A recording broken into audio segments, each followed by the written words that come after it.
ఈరోజు మీ అందరికీ తెలిసిన విషయమే,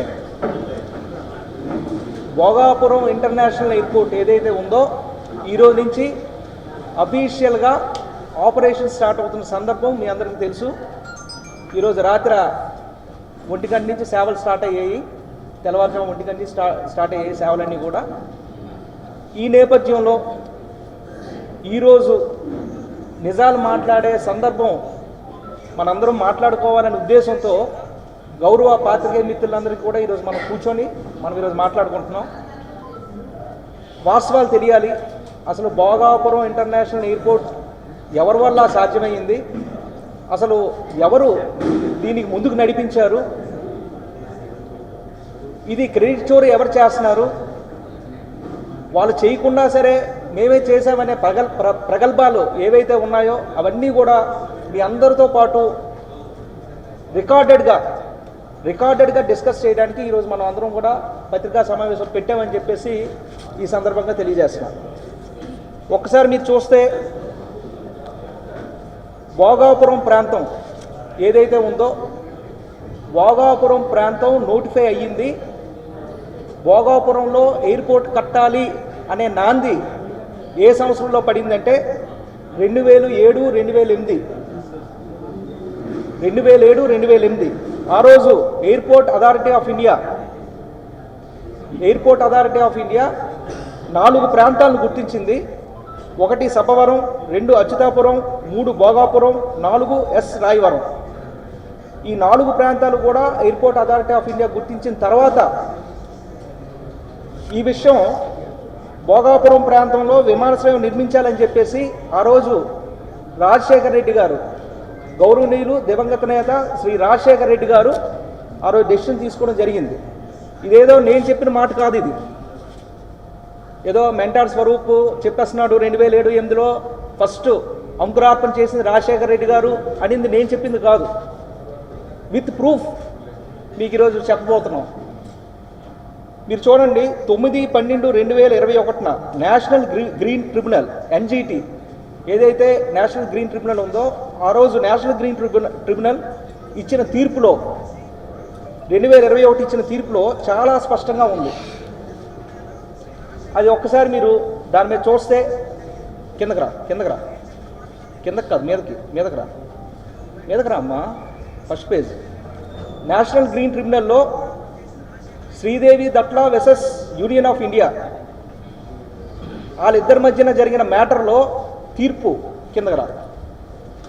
ఆ తీర్పులో ఏముందంటే, ఆర్డర్లో ఏముందంటే పేజ్ నెంబర్ 142 44వ కాలంలో చాలా క్లారిటీగా మెన్షన్ చేసి ఉంది. 2007-2008 airport authority of India recommended the sites S Rayavaram and Bhogapuram which were found to be suitable for purpose development after studying 4 alternative locations namely Sabbavaram, Atchutapuram, Bhogapuram and S Rayavaram as per airport authority of India recommendation. State government ఇక్కడ మీరు ఒక్కసారి మీరు చూస్తే as per airport authority of India recommendation state government has decided to develop the proposed airport near Bhogapuram.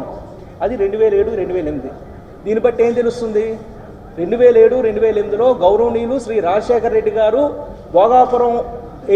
భోగాపురంలో airport కట్టాలి అని నిశ్చయం చేసుకుంది శ్రీ రాజశేఖర రెడ్డి గారు అని చెప్పేసి ఈ సందర్భంగా తెలియజేస్తాం. ఇకపోతే మీ అందరికీ తెలియాల్సిన విషయం ఏంటంటే, అసలు భోగాపురం ఎయిర్పోర్ట్ ఏదైతే ఉందో అది ఏ మోడల్లో, అసలు అది ఏ మోడల్, అది PPP మోడలా లేదా మరొక మోడలా? అందరూ అంటున్నారు PPP model, public private partnership model అని. పబ్లిక్ ప్రైవేట్ పార్ట్నర్షిప్ మోడల్ కన్నా చాలా అడ్వాన్స్డ్ మోడల్ ఏంటంటే DBFOT మోడల్. DBFOT మోడల్ అంటే design, build, finance, operate and transfer. అంటే డిజైన్ కూడా GMRఏ చేసుకుంటుంది. స్ట్రక్చర్స్ ఎట్లా డిజైన్ చేయాలి అంటే మన వాళ్ళు చెప్తున్నారు కదా, ఆ చేప ఆకారంలో ఉందని చెప్పేసి అది డిజైన్ చేసింది ఎవరంటే GMR. బిల్డ్ అంటే ఆ కన్స్ట్రక్షన్ అంతా బిల్డింగ్ చేసేది ఎవరంటే GMR. ఫైనాన్స్ ఎవరు చేశారంటే GMR. అంటే స్టేట్ గవర్నమెంట్ నుంచి కానీ సెంట్రల్ గవర్నమెంట్ నుంచి కానీ ఒక్క రూపాయి పెట్టుబడి కూడా ఎయిర్పోర్ట్కి కట్టాల్సిన అవసరం లేదు, ఎయిర్పోర్ట్కి పెట్టాల్సిన అవసరం లేదు. క్లారిటీగా ఉన్నది ఏంటంటే ఫైనాన్స్ కూడా జిఎంఆర్ఏ చేసుకుంటుంది. ఆపరేట్ అంటే అవన్నీ కూడా ఏవైతే ఆపరేషన్ సిస్టమ్ ఉందో మొత్తం అదంతా ఆపరేషన్ అంతా కూడా జిఎంఆర్ఏ చేసుకుంటుంది. ఆ తర్వాత ఒక 40 సంవత్సరాల తర్వాత ఏదైతే ఈ ఎయిర్పోర్ట్ ఉందో అది గవర్నమెంట్కి ట్రాన్స్ఫర్ చేసే ప్రక్రియ. ఇదే డిబిఎఫ్ఓటి అని చెప్పేసి ఈ సందర్భంగా తెలియజేస్తున్నాం. పీపీపీ మోడల్ కాదు, పీపీపీ కన్నా అడ్వాన్స్ మోడల్ డిబిఎఫ్ఓటి అని చెప్పేసి ఈ సందర్భం తెలియజేస్తున్నాం. అయితే మరి జిఎంఆర్ఏ మొత్తం అంతా కట్టేస్తుంది కదా, జిఎంఆర్ఏ మొత్తం అంతా ఫైనాన్షియల్గా అంతా అదే చూసుకుంటుంది కదా అంటే రాష్ట్ర ప్రభుత్వం పాత్ర ఏంటి, అసలు రాష్ట్ర ప్రభుత్వం పాత్ర ఏంటి, కేంద్ర ప్రభుత్వం పాత్ర ఏంటి అనేది ఒకసారి మనం చూసుకుంటే రాష్ట్ర ప్రభుత్వం పాత్ర ఏంటంటే AP airport development corporation, Andhra Pradesh airport development corporation అనేది ఒకటి. రాష్ట్ర ప్రభుత్వం పాత్ర ఏంటంటే ఎయిర్పోర్ట్ డెవలప్మెంట్ కార్పొరేషన్ ఈ ఎయిర్పోర్ట్ కట్టాల్సింది కాబట్టి ఒక కార్పొరేషన్ అనేది ఫార్మేట్ చేసింది. అలాగే మెయిన్ ఏంటంటే రాష్ట్ర ప్రభుత్వం తాలూకా బాధ్యత ఏంటంటే ల్యాండ్ ఎక్విజిషన్. ల్యాండ్ ఎక్విజిషన్ ఏదైతే ఉందో భోగాపురం ఇంటర్నేషనల్ ఎయిర్పోర్ట్కి కావాల్సిన ల్యాండ్ ఏదైతే ఉందో అది రైతుల దగ్గర నుంచో లేకపోతే గవర్నమెంట్ నుంచి కానీ లేకపోతే అసైన్ ల్యాండ్ కానీ ఏదో ఒక ల్యాండ్ ఎక్విజిషన్ చేసి అది ఎవరైతే సక్సెస్ఫుల్ బిడ్డర్ ఉన్నారో వాళ్ళకి ఇవ్వాల్సిన పరిస్థితి ఉంది. అది ల్యాండ్ ఎక్విజిషన్. అలాగే ఒక ప్రైవేట్ డెవలపర్ని ఎంపిక చేయడం, అలాగే వాళ్ళతో అగ్రిమెంట్ అవ్వడం, ఇది రాష్ట్ర ప్రభుత్వం తాలూకా బాధ్యతలు. ఇకపోతే ఇది సెంట్రల్ గవర్నమెంట్ కేంద్ర ప్రభుత్వం బాధ్యత ఏంటంటే సైట్ క్లియరెన్స్ చేయడం. సైట్ క్లియరెన్స్ అంటే ఏదైతే ఎన్జీటీలో అంటే నేషనల్ గ్రీన్ ట్రిబ్యునల్లో గట్రా వివాదాల్లో ఉన్నవన్నీ కూడా త్వరగా అవన్నీ కూడా పరిష్కారం చేయడం. అలాగే ఇన్ ప్రిన్సిపల్ అప్రూవల్ ఏదైతే ఏవియేషన్ ఉందో ఏవియేషన్ నుంచి అప్రూవల్ తేవడం, ఏవియేషన్ సెక్యూరిటీ తేవడం, అలాగే కోఆర్డినేషన్ చేయడం. స్టేట్ గవర్నమెంట్కి సెంట్రల్ గవర్నమెంట్కి కోఆర్డినేషన్ చేయడం ఇది సెంట్రల్ గవర్నమెంట్ చేయాల్సింది. అయితే ఇప్పుడు ఈ ఎయిర్పోర్ట్కి కావాల్సింది ఏంటి అంటే స్టేట్ గవర్నమెంట్ని చేయాల్సింది ల్యాండ్ ఎక్విజిషన్. ల్యాండ్ ఎక్విజిషన్ కానీ లేకపోతే అసలు ఎయిర్పోర్ట్ అనేది నిర్మించడం అవ్వదు. ఫైనాన్స్ కానీ ఏదైతే ఈ డిజైన్ కానీ ఈ బిల్డింగ్ స్ట్రక్చర్ కానీ ఇవన్నీ కూడాను సక్సెస్ఫుల్ బిడ్డర్ చేసినప్పటికీ కూడా ఈ ల్యాండ్ అనేది చాలా ఇంపార్టెంట్ కాబట్టి ల్యాండ్ ఎక్విజిషన్ చేయడం అనేది ఇంపార్టెంట్. ఇది ఏ ప్రభుత్వాలు చేశాయి అనేది మీరు ఒకసారి గమనించాలని చెప్పి ఈ సందర్భంగా తెలియజేస్తున్నాం. ఏ ప్రభుత్వాలు చేశాయి అంటే 2015లో 25/2015లో భోగాపురం ఇంటర్నేషనల్ ఎయిర్పోర్ట్ కార్పొరేషన్ అనేది ఏర్పాటు చేసి ఎయిర్పోర్ట్కి ఎంఆర్ఓ అంటే అదొక ఆపరేషన్ సిస్టమ్, అది దానికి అలాగే ఏవియేషన్ అకాడమీకి ఈ మూడింటికి కూడా 15,000 ఎకరాలు కావాలని చెప్పేసి గౌరవనీయులు శ్రీ చంద్రబాబు నాయుడు గారు ఆ రోజు స్టేట్మెంట్ ఇవ్వడం జరిగింది. 25/2015 15,000 ఎకరాలు అంటే 15,000 ఎకరాలు ల్యాండ్ పూల్ చేస్తానని చెప్పేసి ఆ రోజు స్టేట్మెంట్ ఇచ్చాడు చంద్రబాబు నాయుడు గారు. ఆ రోజు 25/2015 స్టేట్మెంట్ ఏ రోజైతే ఇచ్చాడో ఆ రోజు నుంచి కూడా భోగాపురం ఎయిర్పోర్ట్ అనేది ముందుకు సాగలేదు. కారణం ఏంటంటే ల్యాండ్ అనేది ఏదైతే ఉందో అది ఒక సెంటిమెంటల్, అది రైతులు ఆ ల్యాండ్ ఇవ్వాలి అంటే ఆ భావోద్వేగంతో కూడుకున్న ఒక అంశం. అది ఎప్పుడైతే చంద్రబాబు నాయుడు గారు అతని స్టైల్లో మీ అందరికీ తెలిసిందే, అతని స్టైల్ ఎలా ఉంటుంది అంటే ల్యాండ్ పూలింగ్ అంటారు. ఈ ల్యాండ్ పూలింగ్ అనేది ఎప్పుడైతే అన్నారో ఈ 15,000 ఎకరాలు ఎప్పుడైతే అన్నారో అందరూ కూడా భయపడ్డారు. దానివల్ల ఉద్యమాలు జరిగాయి, నిరసనలు తెలియజేశారు. అలాగే పెద్ద ఎత్తున అందరూ కూడా అపోజ్ చేసిన సంగతి మీ అందరికీ గౌరవ పాత్రికేయ మిత్రులందరికీ తెలుసు. అయితే 3/5/2015 డిస్ట్రిక్ట్ కలెక్టర్ విజయనగరం ఒక స్టేట్మెంట్ ఇచ్చాడు. ఏమనంటే 15,000 ఎకరాలు అంటే మీరు భయపడుతున్నారు కదా, 15,000లో ఒక 6,000 ఎకరాలు మేము కట్ చేసేస్తాం, మిగతాది ఇచ్చేయండి అని చెప్పి స్టేట్మెంట్ ఇచ్చాడు. అంటే ఇదేదో మరొకసారి చెప్తున్నా, ఇదేదో నేను చెప్పింది కాదు, ఇది ఆన్ రికార్డ్ ఎవిడెన్స్తో మీకు చెప్తున్నా. ప్రముఖ పత్రిక టైమ్స్ ఆఫ్ ఇండియా, అంటే నేను ఎవరిని విమర్శించాలని కాదు, ఓ మంచి పొజిషన్లో శ్రీకాకుళం వాసి ఉన్నారు, దానికి అందరూ సంతోషించాలి. అట్ ది సేమ్ టైం పెద్ద కామెడీ ఏంటంటే గౌరవనీయులు కేంద్ర మంత్రి శ్రీ రామ్మోహన్ నాయుడు గారు 15 సార్లు జిఎంఆర్ ఎయిర్పోర్ట్కి వచ్చేసి విజిట్ అట, పర్యవేక్షించారట, పనులు చూశారట, అటు ఇటు తిరిగారట. అసలు అతను వచ్చినా రాకపోయినా, అతను తిరిగినా తిరగకపోయినా, అతను చూసినా చూడకపోయినా అదైతే ఆగదు. ఎందుకంటే ఒకసారి కన్సైన్మెంట్ ఇచ్చిన తర్వాత వాళ్ళకి జిఎంఆర్ కానీ ఏ సంస్థకైనా సరే ఒకసారి కన్సైన్మెంట్ ఇచ్చిన తర్వాత వాళ్ళకి ఒక టైం పీరియడ్ ఉంటుంది. 3 సంవత్సరాలు, 6 సంవత్సరాలు గ్రేస్ పీరియడ్. వాళ్ళు 3.5 సంవత్సరాల్లో వాళ్ళు కానీ అది కానీ చెయ్యకపోతే 90 రోజుల తర్వాత, అంటే 3 సంవత్సరాల 6 మాసాల తర్వాత 90 రోజులు గ్రేస్ పీరియడ్ ఉంటుంది. ఆ గ్రేస్ పీరియడ్ తర్వాత అప్పటికీ కూడా వాళ్ళు కంప్లీట్ చేయకపోతే వాళ్ళు మూలధనం మీద ఏదైతే వాళ్ళు మూలధనం పెడతారో, కొన్ని వేల కోట్లు పెడతారో, దాని మీద 0.01% ఒక రోజుకి గవర్నమెంట్ ఆఫ్ ఇండియా ఫైన్ వేస్తుంది అని చెప్పేసి ఈ సందర్భంగా తెలియజేస్తున్నాం. 0.01% ఫైన్ వేస్తారు. కాబట్టే ఎవరైతే అవార్డీ ఉన్నారో అంటే జిఎంఆర్ వాళ్ళకి ఇచ్చిన స్టిపులేటెడ్ టైంలో వాళ్ళు కంప్లీట్ చేస్తారు. అది కేంద్ర మంత్రి రావక్కర్లేదు, లేదా ప్రధానమంత్రి రావక్కర్లేదు, లేదా మరొక మంత్రి రావక్కర్లేదు.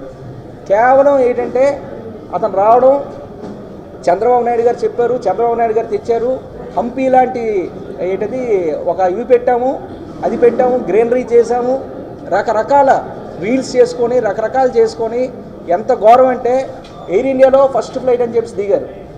దిగిన తర్వాత అటు నుంచి ఇటు నుంచి 2 వాటర్లు అట్ట, ఇలాగ వాటర్ అట్ట, అతను ఇలా రావడం అట్ట, ఇలాగ వచ్చి ఎక్కడ మాట్లాడారు, ఏంటి మాట్లాడారు, తీరా చూసేసరికి పోడియం ఏంటంటే జిఎంఆర్ అని ఉంది. అతను పెట్టుకున్న క్యాప్ మీద కూడా జిఎంఆర్ అని ఉంది. ఎయిర్పోర్ట్ అథారిటీ ఆఫ్ ఇండియా అని ఎక్కడైనా ఉందా? ఎందుకు ఉంటుంది? ఎందుకంటే అది ప్రైవేట్ ఎయిర్పోర్ట్ కాబట్టి. ఆ ప్రైవేట్ ఎయిర్పోర్ట్కి గవర్నమెంట్ ఆఫ్ ఇండియాకి అసలు సంబంధం ఏంటి? మనం చేయాల్సింది ఏంటి? స్టేట్ గవర్నమెంట్ చేయాల్సింది ఏంటి? ప్రభుత్వం చేయాల్సింది కేవలం ల్యాండ్ అనేది ఎక్విజిషన్ చేసి ల్యాండ్ ఇవ్వాల్సింది అంతే. అంతకు మించి రూపాయి కూడా ప్రభుత్వం, ఏ ప్రభుత్వం కూడా, కేంద్ర ప్రభుత్వం కానీ రాష్ట్ర ప్రభుత్వం కానీ పెట్టే సందర్భం ఉండదు, పెట్టే అవకాశం కూడా ఉండదు. మొత్తం అంతా ఆ అవార్డీ ఎవరైతే ఉన్నారో జిఎంఆర్ సంస్థే పెట్టుకోవాల్సి తప్పించి ఒక్క పైసా కూడా ప్రభుత్వాలు ఇవ్వాల్సిన అవసరం లేదు. అలాంటిది ఈరోజు అతను రామ్మోహన్ నాయుడు గారు వచ్చి అదేదో అతనే చేసినట్టు, అతనే ఫండింగ్ ఇచ్చినట్టు, మేమే మొత్తం అంతా రూపాయి ఇచ్చినట్టు, ఒక సింపుల్గా చెప్పాలంటే ఒక రోడ్డు, ఒక గ్రామంలో ఒక రోడ్డు వేస్తే ఆ రోడ్డుకి సంబంధించి ఒక వర్క్ ఇన్స్పెక్టరు, ఒక ఏఈ, ఒక డిఈ, ఒక ఎంఈ ఉంటాడు. ఎందుకు? ఆ ఫండింగ్ ఎక్కడి నుంచి అంటే స్టేట్ గవర్నమెంట్ నుంచి వచ్చింది కాబట్టి ఆ పర్యవేక్షణ ఉంటుంది. ఇక్కడ నీకెవరు ఉంటారు? కనీసం క్వాలిటీ కంట్రోల్ వాడు కూడా వెనకాతలు ఉండదు. ఎవరు ఉంటారంటే స్టాఫ్ జిఎంఆర్ఏ ఉంటారు. అసలు స్టేట్ గవర్నమెంట్కి సంబంధం లేనిది, సెంట్రల్ గవర్నమెంట్కి సంబంధం లేనిది ఒక ప్రైవేట్ ఎయిర్పోర్టు కేవలం ల్యాండ్ ఎక్విజిషన్ చేసి వాళ్ళకి అప్పచెప్పాల్సింది పోయి ఈరోజు వాళ్ళు చేస్తున్న వర్క్స్ మీద 10-15 సార్లు వచ్చి విజిట్ చేసి అందరికీ కూడా మేమేదో చేసాము, కూటమి ప్రభుత్వం ఏదో చేసాము, లేకపోతే చంద్రబాబు నాయుడు గారు ఏదో చేశారు అని బిల్డప్ ఇచ్చే ప్రక్రియ ఇది ఎంతవరకు సమంజసం అని చెప్పేసి ఈ సందర్భంగా తెలియజేస్తున్నాం. ఒక్కసారి ఆలోచించండి, ఎంత ఘోరంగా ఉందంటే అంత ఘోరంగా ఉంది. అసలు రామ్మోహన్ నాయుడు గారికి దీనికి అసలు సంబంధం లేదు. అంటే దానికి ఉదాహరణ కూడా నేను చెప్తాను. దానికి ఉదాహరణ ఏంటంటే దేశంలో నోయిడా జేవర్ ఎయిర్పోర్ట్ అని చెప్పేసి ఒకటి ఉంది. నెక్స్ట్ మోపా అని గోవాలో ఒక ఎయిర్పోర్ట్ ఉంది. నావీ ముంబైలో ఒక ఎయిర్పోర్ట్ ఉంది. ఈ 3 కూడా పబ్లిక్ ప్రైవేట్ పార్ట్నర్షిప్తో కూడుకున్న ఎయిర్పోర్టే. ఆ ఎయిర్పోర్ట్ గత చరిత్ర చూసుకుంటే ఫౌండేషన్ డే నాడు ప్రధానమంత్రి గారు, అప్పుడున్న ఏవియేషన్ మినిస్టర్ ఎవరైతే ఉన్నారో వాళ్ళు ఫౌండేషన్ డే నాడు వచ్చారు. మరలా తిరిగి ఓపెనింగ్ డే నాడే ప్రధానమంత్రి గారు అలాగే కేంద్ర మంత్రి ఎవరైతే ఆ రోజు ఏవియేషన్ మినిస్టర్ ఉన్నారో వాళ్ళు వచ్చారు. అంతే తప్పించి ఈ మధ్యలో ఈ 3 సంవత్సరాల్లో నాకు తెలిసి బహుశా ఆ ఏవియేషన్ మినిస్టర్ 1-2 సార్లు వెళ్ళి ఉంటారు. కానీ ఇక్కడ ఎందుకంటే అది ప్రైవేట్ ఎయిర్పోర్ట్ కాబట్టి వెళ్ళరు. అది కానీ వీళ్ళేమంటున్నారు, ఇక్కడ ఇదేదో వీళ్ళు చేసినట్టు కంప్లీట్గా వీళ్ళు కష్టంతో రక్తంతో చిందించినట్టు ఇవన్నీ పోజులు ఇవ్వడం ఎంతవరకు సమంజసం అని చెప్పి ఈ సందర్భంగా అడుగుతున్నాం.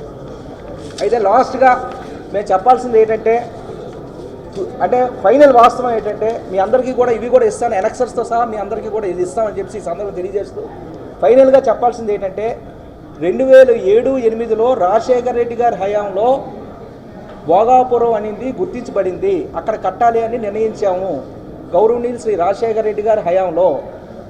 అలాగే 26/2/2009 జిఎంఆర్ హైయెస్ట్ బిడ్డర్గా మా ప్రభుత్వంలోనే H1గా వాళ్ళు ఎంపిక చేయబడ్డారు. అలాగే 33/2020 GOMS నెంబర్ 18 ద్వారా జిఎంఆర్ సెలక్షన్ చేశాము. అలాగే 14/4/2020 జిఎంఆర్కి letter of agreement Jaganmohan Reddy గారి ప్రభుత్వమే ఇచ్చింది. 12/6/2020 కన్సెషన్ అగ్రిమెంటు కూడా ప్రభుత్వంతో కన్సెషన్ అగ్రిమెంటు కూడా మా హయాంలోనే జరిగింది. ల్యాండ్ ఎక్విజిషన్ కానీ, కాంపన్సేషన్ కానీ, ఆర్ఆర్ కానీ, అలాగే ప్రాజెక్ట్ ఇంప్లిమెంటేషన్ కానీ, అరేంజ్మెంట్స్ కానీ అన్నీ కూడా గౌరవనీయులు శ్రీ జగన్మోహన్ రెడ్డి గారి హయాంలోనే జరిగింది. అలాగే 26/5/2023 ఏదైతే భోగాపురం ఎయిర్పోర్ట్కి సంబంధించిన ల్యాండ్ ఏదైతే ఉందో 2200 ఎకరాలు కూడా ఆంధ్రప్రదేశ్ ఏవియేషన్ డెవలప్మెంట్ కార్పొరేషన్ లిమిటెడ్కి మేము ట్రాన్స్ఫర్ చేయడం జరిగింది. ఇవన్నీ కూడా గౌరవనీయులు శ్రీ జగన్మోహన్ రెడ్డి గారి హయాంలోనే జరిగింది.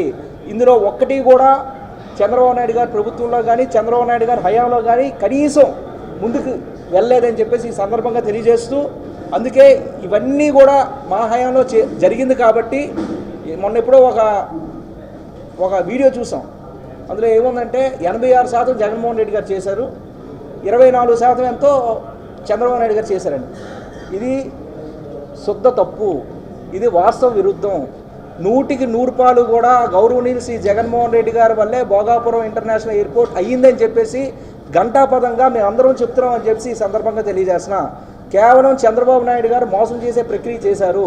అతను ఏదైతే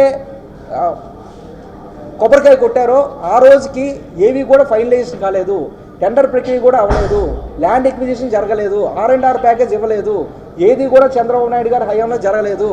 ఉదాహరణకి ఏమీ లేదు. మొన్నే గౌరవనీయులు శ్రీ అచ్చెన్నాయుడు గారు ఒక స్టేట్మెంట్ ఇచ్చారు, పలాసలో 1000 ఎకరాలు మేము ఎయిర్పోర్ట్ కోసం మేము సేకరిస్తున్నాము, ఆ 1000 ఎకరాలు తేడానికి మాకు చాలా ఏదో డైలాగ్ కూడా కొట్టాడు, 1000 ఎకరాలకి మాకు తీరిపోతుందని ఏదో అన్నాడు అతను. అంటే ఒక 1000 ఎకరాలు మీ రీజియన్లో, అంటే టెక్కల పక్కన ఉన్న పలాస రీజియన్లో కనీసం 1 ఎకరా కూడా మీరు సేకరించలేని పరిస్థితి మీది. కానీ గౌరవనీయులు శ్రీ జగన్మోహన్ రెడ్డి గారు 2200 ఎకరాలు కూడా గౌరవప్రదంగా వాళ్ళందరికీ కూడా ఆర్ఆర్ ప్యాకేజ్ ఇచ్చి, వాళ్ళకి మంచిగా వాళ్ళకి కాంపన్సేషన్ ఇచ్చి, వాళ్ళందరికీ కూడా వాళ్ళందరితోటి కూడా ఎయిర్పోర్ట్కి ఇచ్చే ప్రక్రియ చేశారని చెప్పేసి ఈ సందర్భంగా తెలియజేస్తూ, ఇదంతా కూడా క్రెడిట్ చోరీ అని చెప్పేసి మరొకసారి తెలియజేస్తూ, గౌరవనీయులు శ్రీ రామ్మోహన్ నాయుడు గారు ఇప్పటికైనా నిజం, అతను కూడా ఒక యూత్ కాబట్టి, యూత్ అన్న వ్యక్తి ఎప్పుడైనా సరే నిజాలు మాట్లాడాలి కాబట్టి అతను దయించి అతని మనసులో ఏదున్నా సరే అది బయటికి ఎక్స్ప్రెస్ చేయాలని, మాకు కూడా కొంత క్రెడిట్ ఇవ్వాలని. ఎందుకంటే వాళ్ళు కూడా తెలుగుదేశం పార్టీలో ఉన్నారు కాబట్టి వాళ్ళు అంత డైరెక్ట్గా మాట్లాడలేరు కాబట్టి అతను కూడా ఒక యూత్ కాబట్టి నిజాలు మాట్లాడాలని చెప్పి ఈ సందర్భంగా తెలియజేస్తూ, పాత్రికేయ మిత్రులందరికీ కూడా ఈ డేటా అంతా కూడా ప్రతి ఒక్కరికి కూడా ఇస్తామని చెప్పేసి ఈ సందర్భంగా తెలియజేస్తాం. Thank you.